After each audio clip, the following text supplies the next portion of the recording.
Bonjour, nous sommes le groupe 8 des 3e D et nous allons vous présenter notre oral qui est sur Et si les JO n'étaient pas que du sport. En prenant le lieu, nous allons vous présenter qu'est-ce que c'est les JO et sa création et sa remise. Ensuite, on va parler des enjeux en donnant des exemples et enfin, pour finir, on va argumenter sur les effets des JO et il y aura aussi une conclusion.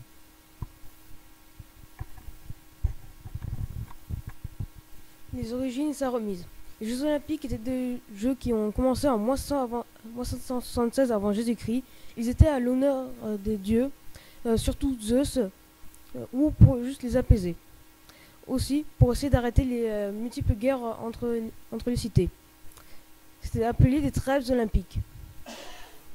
Ils comportaient des courses de chars, de la lutte, du saut et du lancer de poids. Et se passaient tous les 4 ans. Les jeux furent arrêtés à cause d'un empereur romain chrétien, à cause de problèmes religieux, ce qui montre que les JO étaient politiques mais plus religieux. En 1896, un Français décida de recréer les JO pour apaiser les tensions politiques. Cette personne était Pierre de Coubertin, qui était un historien et pédagogue qui militait pour l'ajout du sport dans les écoles, après être allé aux États-Unis et en Angleterre, où le sport était une place importante. Il pensait que le sport pouvait être plus populaire si on l'internationalisait. C'est pour ça qu'il créa le comité international olympique.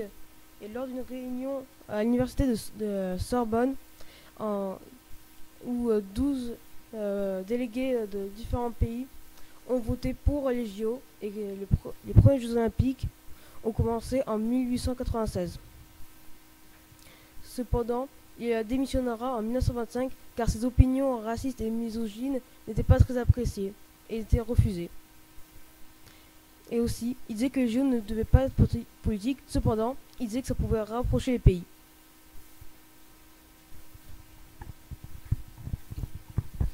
Les enjeux politiques dans les JO. Les JO ont eu lieu 29 fois et bientôt 30 fois en 2024. Dans toutes ces fois, il y a eu beaucoup d'événements politiques comme en 1920 et en 1924 où l'Allemagne a été bannie des JO pour qu'ils n'aient pas leur chance de reprendre une revanche après la guerre. Mais ce ne sont que des événements plutôt mineurs. Les JO de Munich en 1972, où 11 athlètes israéliens ont été pris en otage par un groupe terroriste palestinien qui sont nommés le Septembre Noir et qui tueront un entraîneur et blesseront une autre personne et ils blesseront une autre personne. Ils voulaient la libération des combattants palestiniens et un avion pour quitter Munich, mais vers une capitale arabe. Après une embuscade ratée, les terroristes balanceront des grenades dans les hélicos et il ne restera que 3 survivants après l'attaque. Il y avait aussi les multiples boycotts entre l'URSS et les États-Unis, où les athlètes se dopaient pour prouver leur supériorité et dont à chaque boycott de l'un, l'autre remportait plus de médailles d'or. Il y a aussi les enjeux raciaux, où lors des Jeux olympiques de Mexico, les 2 athlètes lèvent leurs mains avec un gant noir pour montrer leur opposition aux ségrégations aux États-Unis. En 1900, les JO de 1936. En 1931, a été décidé que Berlin sera là où prendra la place les JO de 1936. Mais en 1933, Hitler est élu chancelier et les juifs sont persécutés et des affiches antisémites sont placées. Des athlètes des pays font un boycott et en 1936, une Olympiade populaire est formée à Barcelone, mais elle n'a pas eu lieu. À cause de la guerre civile qui opposait les franquistes et les républicains, l'Allemagne utiliseront tous leurs moyens pour rendre Berlin un endroit moderne,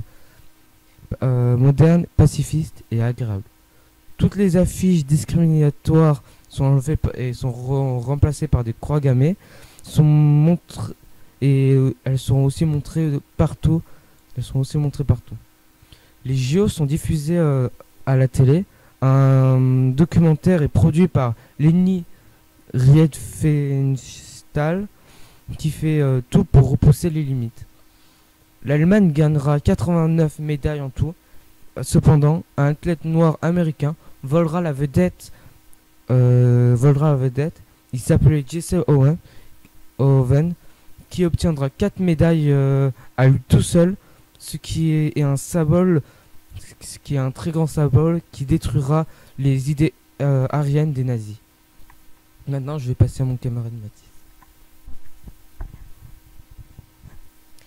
Malgré que les JO sont des compétitions pour valoriser son pays avec des spectacles incroyables, il y a quand même des effets positifs comme négatifs. En positif, les Jeux Olympiques permettent de montrer la ville au monde entier, ce qui permet de développer l'économie. Elle permet aussi, voire forcer, des états de lieux et de rénover la ville, jusqu'à rajouter des transports et des routes. Ça permet donc de créer des emplois et de développer économiquement la ville. Ça permet aussi de faire découvrir la culture de la ville, voire du pays, et de développer économiquement. Cependant, en négatif, il faut que la ville soit parfaite.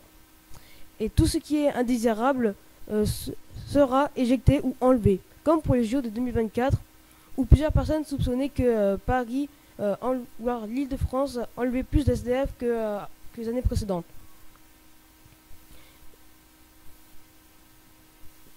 Ces constructions sont chères et dérangent beaucoup les personnes aux alentours. Il y a aussi sur l'environnement qui parfois cause la déforestation, qui cause beaucoup de problèmes sur l'environnement. Il y a aussi l'arrivée des touristes qui provoquent plus de consommation d'eau, d'électricité et provoquent aussi beaucoup de déchets. On doit aussi exproprier des personnes et à cause de la création d'emplois qui disparaîtront après les JO, ce qui pourrait couler les vies dans les dettes. Conclusion.